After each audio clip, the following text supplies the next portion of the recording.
para todos os públicos.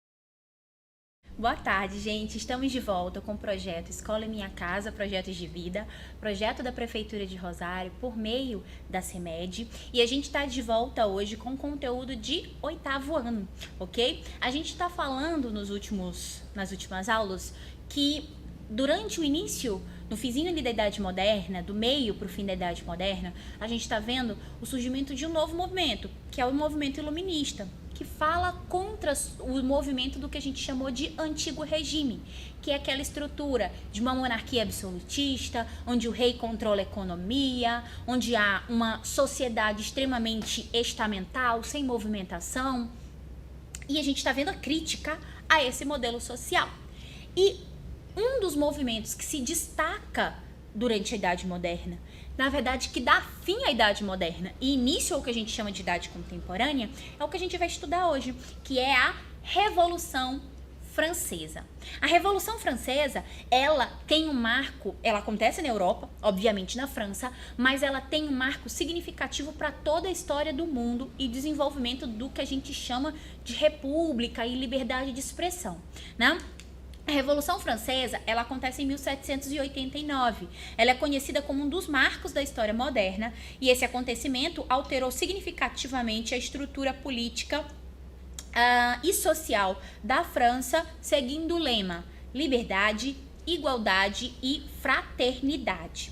A primeira coisa que a gente vai destacar é entender como funcionava a Revolução, a França pré-revolucionária, ou seja, a gente vai falar das características do antigo regime. A gente vai destacar 3 daquelas características. Que características são essas? Primeira, uma forma de governo de monarquia absolutista. Segundo, uma estrutura social profundamente desigual, de exclusão da maior parte da população. E terceiro, uma sociedade estamental, rigidamente dividida em ordens ou classes. Que grupos eram esses e como funcionava isso na França? Não? A sociedade estamental, ela estava dividida em 3 estados ou ordens, sem mobilidade social, que mantinham privilégios de nascimento da nobreza. Primeiro grupo social, primeiro estado ou primeira ordem, era o clero. Era por volta de 120 mil pessoas nessa época. Ela também era dividida em alto clero e baixo clero. O alto clero que vinha de origens nobres, como bispos e abades, e o baixo clero que vinham de origens mais populares, como os padres. Depois a gente destaca o segundo estado, que é a nobreza, por volta de 350 mil pessoas. Podia ser também dividida, na verdade, a nobreza de sangue e a nobreza de toga. A nobreza de sangue eram herdeiros da nobreza feudal, ou seja, vinha de sangue real, vamos dizer assim, de sangue nobre. E depois as nobrezas de toga, que eram burgueses que compravam ou ganhavam títulos de nobreza. E o terceiro estado, ou terceira ordem, é o povo, que eram na média de 24 milhões de pessoas. E aqui é o resto de todo mundo que não se encaixava no primeiro e no segundo estado. Desde a burguesia, que era alta, média e pequena burguesia, que eram comerciantes, até o povo, camponeses e sans-culottes. Professora, o que é sans-culottes? Os sans-culottes era um termo que foi usado como um apelido pela própria nobreza. Todo mundo que não era nobre, ele definia como sans-culottes. E o que eram os sans-culottes dentro desse contexto? Artesãos, trabalhadores e até pequenos proprietários que viviam aos arredores de Paris. Mas por que eles eram chamados de sans-culottes? Culottes, gente, era uma calça que a nobreza usava que aumentava o culote, que é essa região do quadril da nobreza. Ela era uma bermuda que enchia assim o quadril, né? E obviamente essa população não tinha culottes, então eles eram sans culottes, é um termo ainda em francês, tá bom? E eles usavam uma bermuda, uma calça de algodão mais grosseiro, né? O primeiro e o segundo estado, eles tinham isenção de impostos, logo, o estado francês ele era sustentado pelo terceiro estado, diretamente pela burguesia, que representava a maior parte da população e arcava com o pagamento de todos os impostos. Além das questões sociais, que a gente já falou, a França ela passava por uma grave crise econômica. E a gente vai destacar 5 dos motivos que levam a essa crise. Primeiro, a Guerra dos 7 Anos. Professora, a Guerra dos 7 Anos, a senhora não falou quando a senhora estava falando da independência dos Estados Unidos? Sim, a Guerra dos 7 Anos, gente, ela é a guerra entre França e Inglaterra disputando territórios de regiões coloniais e a França sai perdendo. Depois disso, a gente cita a própria Guerra de Independência dos Estados Unidos. Por quê? Porque a França, obviamente, perdeu para a Inglaterra, então ela tem uma grande inimizade com a Inglaterra. Ela apoia as 13 colônias americanas e dá milhões de libras, tira milhões de libras dos cofres públicos, manda tropas em ajuda à independência dos Estados Unidos.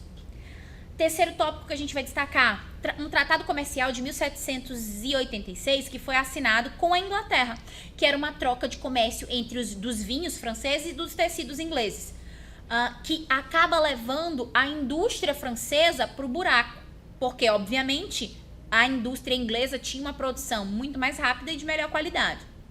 A gente também pode citar os fenômenos climáticos que prejudicaram a agricultura desse período, colheitas foram perdidas, consequentemente o preço do trigo e do pão levou à fome, né? O pão era a base muito da alimentação da população francesa, né? E os gastos da nobreza, gente, era uma nobreza extremamente parasitária, elas viviam do luxo. O Palácio de Versalhes, que era a moradia do rei, tudo era bancado pelos impostos pagos pela burguesia.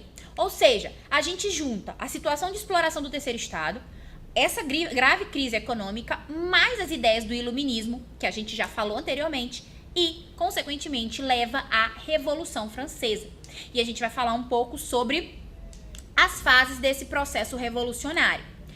Esse processo revolucionário ele começa em abril de 1789, com a convocação do que a gente vai chamar de Estados Gerais. O que são os Estados Gerais? É como uma assembleia. O rei chama representantes de cada ordem, de cada estado, para conversar e resolver os problemas da França.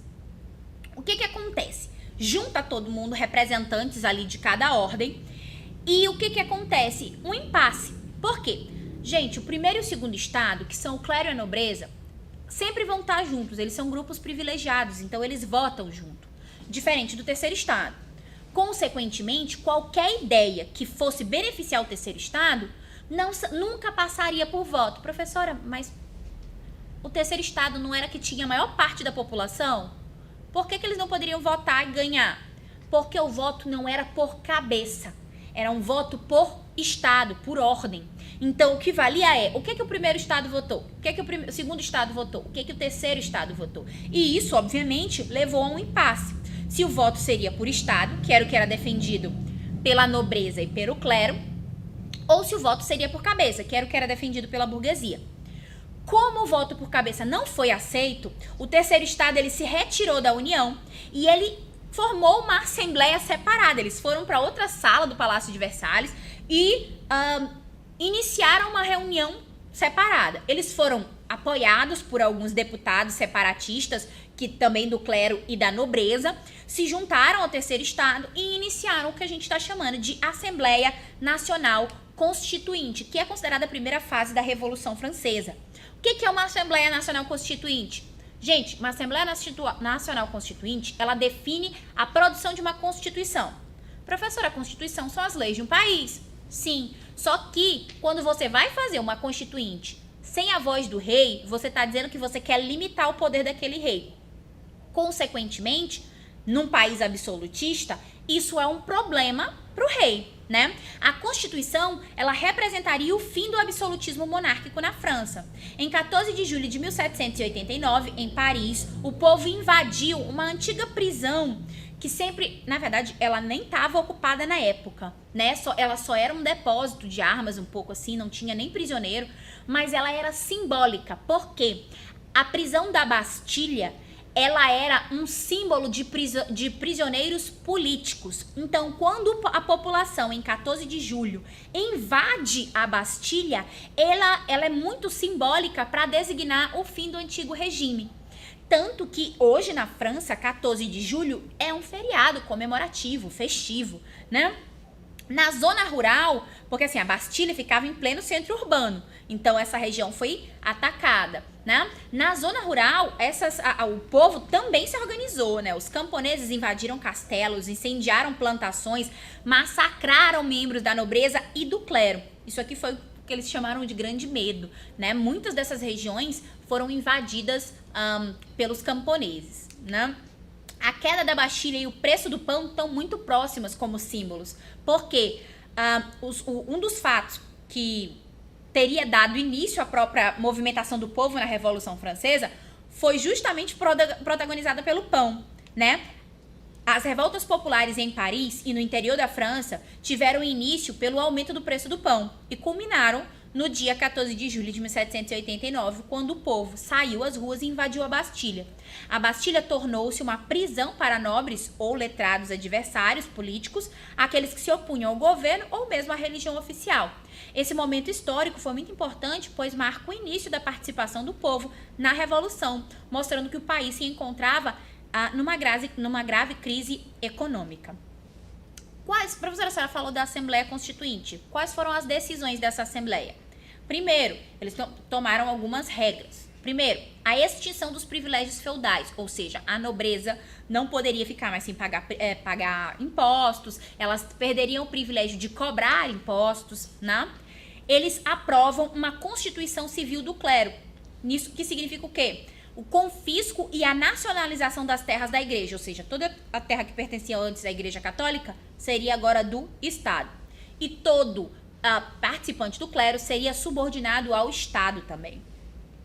Houve também nesse período a publicação da Declaração dos Direitos do Homem e do Cidadão e a promulgação da Constituição de 1791, que estabelecia um voto censitário, ou seja, quem votava é quem tinha certos ganhos monetários por ano, e a tripartição dos poderes. O que é a tripartição dos poderes?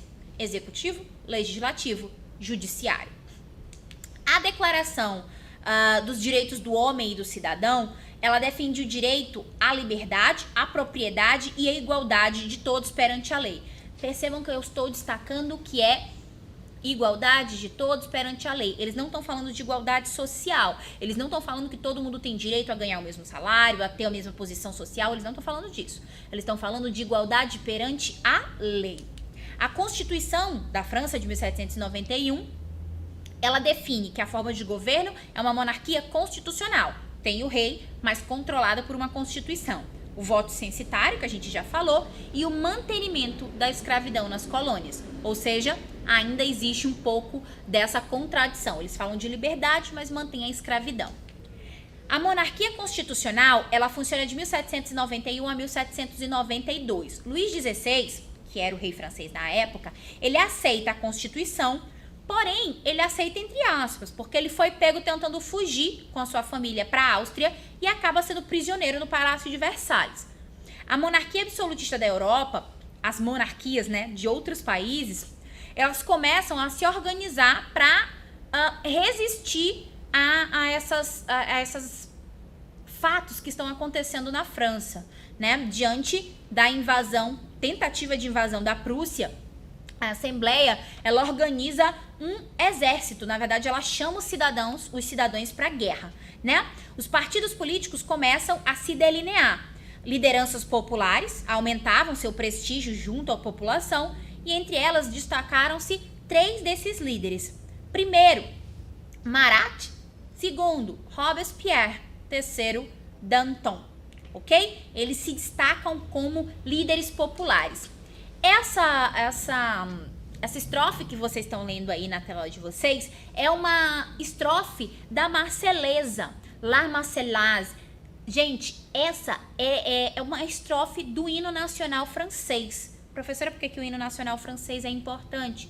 Porque o hino nacional francês, ou a Marselhesa, era uma música que era cantada pelos revolucionários. Ela era cantada pelas ruas para falar sobre a força da revolução. As armas, cidadãos, formais vossos batalhões, marchemos, marchemos, nossa terra do sangue impuro se saciará. Ou seja, eles estão indo atrás de derrubar quem está querendo ir contra a revolução. Eles querem sangue de quem está indo contra a revolução. A multidão enfurecida invadiu o local onde o rei estava preso, considerando ele um traidor. Os revolucionários aboliram a monarquia e proclamam uma república. E aí dá-se a segunda fase da revolução, que é o que a gente chama de convenção. Ela vai de 1792 a 1793. Durante o período da convenção, existiam 3 grupos políticos, o que a gente chama de girondinos, jacobinos e planície ou pântano. Os girondinos, eles sentavam-se à direita do parlamento, à direita da assembleia, e eles representavam a alta burguesia. Eles defendiam posições mais moderadas, né? Eles queriam garantir a riqueza econômica do país. Depois vinham os jacobinos. Eles se sentavam à esquerda, na parte mais alta da assembleia, e defendiam os interesses da pequena burguesia e dos seus culotes. Eles defendiam uma posição mais radical em benefício dos oprimidos. E depois vinha a planície ou pântano, que sentavam ali no centro da assembleia, na parte mais baixa, que representava uma burguesia mais financeira. E eles não tinham uma posição política definida, eles iam para onde os interessasse. É daqui que usa-se o termo político hoje, grupos de esquerda, grupos de direita ou grupos de centro, né? Mais conservadores, mais radicais ou, né? Em cima do muro, como o povo fala, né? É daqui que vem esse termo, esquerda, direita, centro. Dentro desse período da convenção é quando se estabelece definitivamente o fim da monarquia e o estabelecimento de uma república. E a gente vê o domínio inicialmente na mão dos girondinos, que procuravam conter os avanços das massas populares.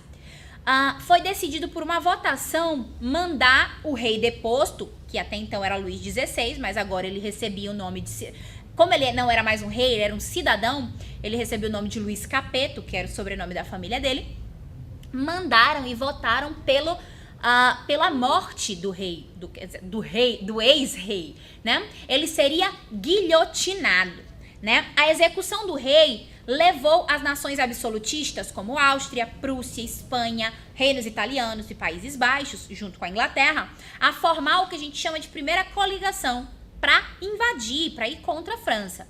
A ameaça de invasão estrangeira e o agravamento da crise econômica faz com que os jacobinos obtivessem apoio dos sans-culottes e chegassem ao poder em 1793.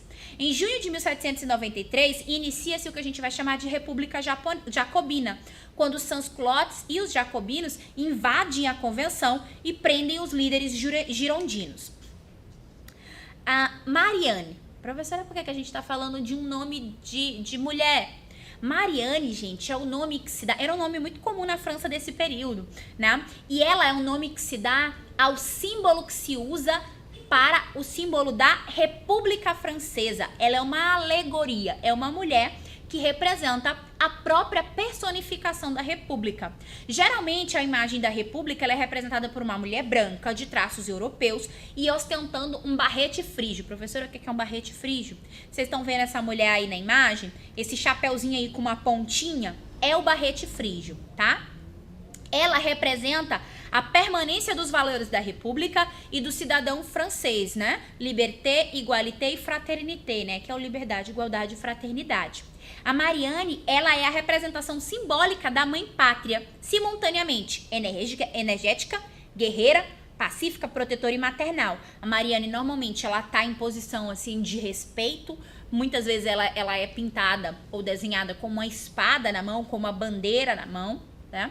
Os revolucionários, eles adotaram-na para simbolizar a mudança de governo. Inicialmente era um homem que simbolizava a monarquia, agora é uma mulher que simboliza a república. A República Jacobina, gente, ela é simbolizada e marcada pelo Grande Terror. O terror que vai de junho de 1793 a julho de 1794. Por quê? Robespierre, que era um dos líderes populares jacobinos, ele assume o comando do governo revolucionário. Os jacobinos, ele assume o poder do país à beira de um colapso e à beira da guerra com outros países, né? E fora as revoltas populares e a crise econômica que o país passava. A criação de um tribunal revolucionário levou ao julgamento de qualquer um que se posicionasse contra a revolução. Ele julgava os opositores da revolução e condenava à morte na guilhotina. Houve a criação desse período também do ensino público e gratuito, a abolição da escravidão nas colônias, o tabelamento de preços de alimento e a instituição do sufrágio universal masculino. Ou seja, todos votavam, homens, né? Todos os homens votavam, a educação era gratuita para todos, né? A escravidão tinha sido abolida e eles controlavam o preço dos alimentos, dos produtos, para que a população pudesse ter acesso. Os jacobinos, gente, eles fizeram coisas muito boas para o povo. Por que eles saíram do poder? Porque eles perseguiram todos que podiam ser alguma oposição à revolução e levaram à guilhotina. Gente, não teve um dia durante o governo jacobino, durante a República Jacobina, que a guilhotina não matou pelo menos uma pessoa. Era muito sangue derramado, era muita carnificina nas execuções, e é por isso que acontece o que a gente vai chamar de golpe do nono termidor, que é a reação dos girondinos e a saída dos jacobinos do poder. Nesse slide, gente, é só para vocês entenderem o que é uma guilhotina, né? A guilhotina, ela é o símbolo do período do terror jacobino, que é quando a gente vê uma lâmina descendo muito rápido sobre a cabeça do executado. Professora, mas por que não podiam, sei lá, fuzilado, enforcado? Isso aqui, gente, era eles tentando ser humanos, né? Quanto mais rápido a pessoa morria, menos dor ela sentiria, vamos dizer assim, né? A reação termidoriana, gente, é justamente o que a gente chamou de reação dos girondinos, ou reação da burguesia. A burguesia, temendo o confisco de seus bens e querendo a liberdade nos negócios, inicia uma campanha contra o governo de Robespierre. Aproveitando-se dessa situação, eles derrubam o governo de Robespierre, ordenam sua morte na guilhotina e anulam as medidas populares dos jacobinos. Uma nova constituição foi elaborada em 1795. Nessa constituição, eles restabelecem a liberdade dos preços, foi mantida a república como forma de governo, houve o retorno do voto censitário e o governo passou para a mão do diretório. E o que é diretório? O diretório, ele é justamente, depois da queda de Robespierre, é a alta burguesia entrando no poder. E o diretório é o início da terceira fase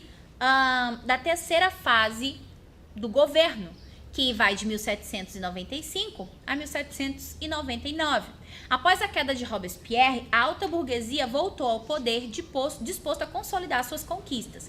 Em agosto de 1795, a criação do diretório, onde 5 membros, chamados diretores, exerciam o poder executivo.